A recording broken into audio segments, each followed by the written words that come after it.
Okay, well, I got me a little project here. I've been wanting a little buggy go-kart, something just to play around with. I've had go-karts ever since I was a kid and wanted another one. So I found this one on Facebook Marketplace for 200 bucks, just a few miles down the road. So I went and got it.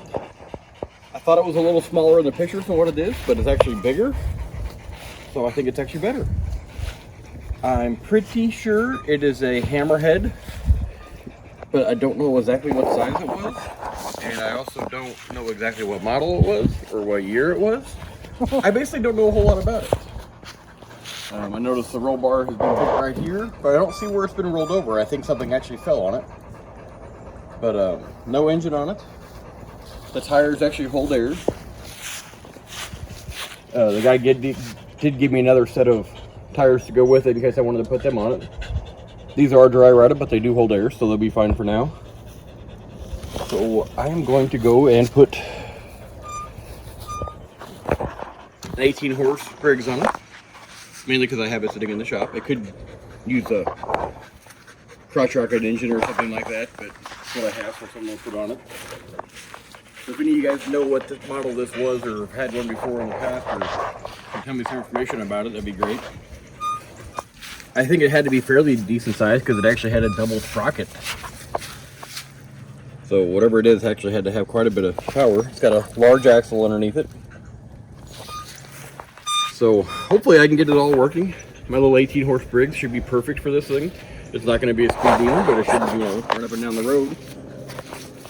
So we're just going to do a kind of a little restore retrofit video on it. I'm going to start by getting all this taken off. I'm going to go ahead and get the roll bar taken off. I need to cut this and actually tube it, put it back together. Get a pressure washer, get all this. Someone's painted it matte black and it has all the, I guess this is the factory wrap for the padding, which is little sun-dried. Yeah, not too well intact, so I'm going to go ahead and remove all this, get it all cleaned up, pressure wash it. The seats aren't in horrible shape, but I'm going to go ahead and take everything out, get it all stripped down, pressure wash cleaned up, and we'll see what we got to go with. I don't want to bring you guys along, so stay tuned because this is video 1, so I have no idea how many parts of this video is going to require to get this thing finished. But I'll bring you along the way and I'll show you my problems. And yeah, it does have a Go Power Sport sticker on it there, so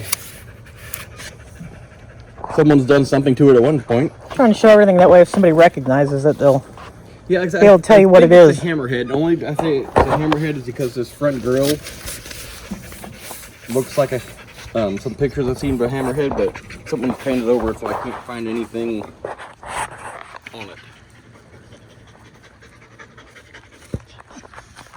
I still think you did fine for $200. For $200, that's it. The axle alone to me was worth $200, and it had disc brakes on it. It's actually got disc The exhaust. brakes in the front. What about the exhaust? You said something about the exhaust. Hold on. Okay. It came with a exhaust. The guy said it was on it when he bought it. Pretty sure that is not a factory exhaust, but nothing else. It's a header for something. So I doubt this will go on. Well, I guess it could go on the 18 horse. Just depends on how I get it to mount. Just take this muffler on there. Okay. Well, I was looking at this, kind of getting everything stripped off, and we got most of the fabric pulled off and cut off. And I was looking and trying to fit that V-twin Briggs underneath there, and there's just not a whole lot of room. So I was trying to decide what to do. Do I get rid of this and get rid of that? And I came up with this quick, easy solution that I think will work. So I'll show you what I had came up with that I think will work. I already got the bolts loose on these, but if you take these out,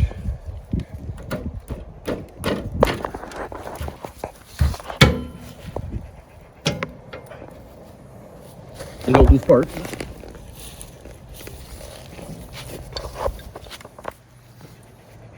move this to this position. Got all kinds of room in there. Oh. And then I can put it back together.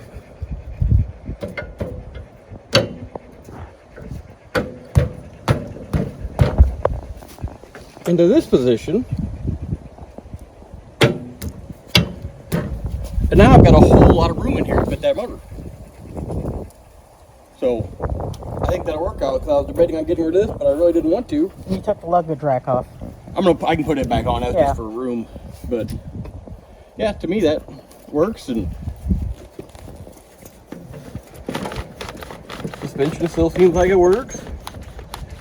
So I don't know what that'll hurt. So we're gonna give that a try. You see, we got all the all that padding off all the roll bars. Maybe not every single bit of it. There was a lot. But we got all that off. And got some of the crap cleaned out of it. The seats aren't as good a shape as we were hoping they were. I thought they were just not bolted. It turns out that they were rusted. Frame completely. So I don't think the seats are going to be saved like we thought they were. Keep on figuring stuff out and getting rid of little bits that I know I'm not going to need, like the old battery boxes and these old seat mounts. And I'm actually going to go ahead and pull this cage off of it for now. It's actually in pretty rough shape after we got all that stuff off where they had the wrapped in black tape. It's pretty rusted. Rusted all the way through in some of these. So I'm just going to go ahead and take it off, and I may fix it and put it back on. I may not. It will depend on how it looks without it on there. And if I do leave it off, I may just put part of it back on there, so I still have a hoop, but not a full roll cage. Start working. Like and subscribe. Subscribe. I can't say that word. Subscribe. Subscribe. Yeah, like you want to see the rest of the videos on it, make sure you do like and subscribe. Hit that notification bell. We'll see you later.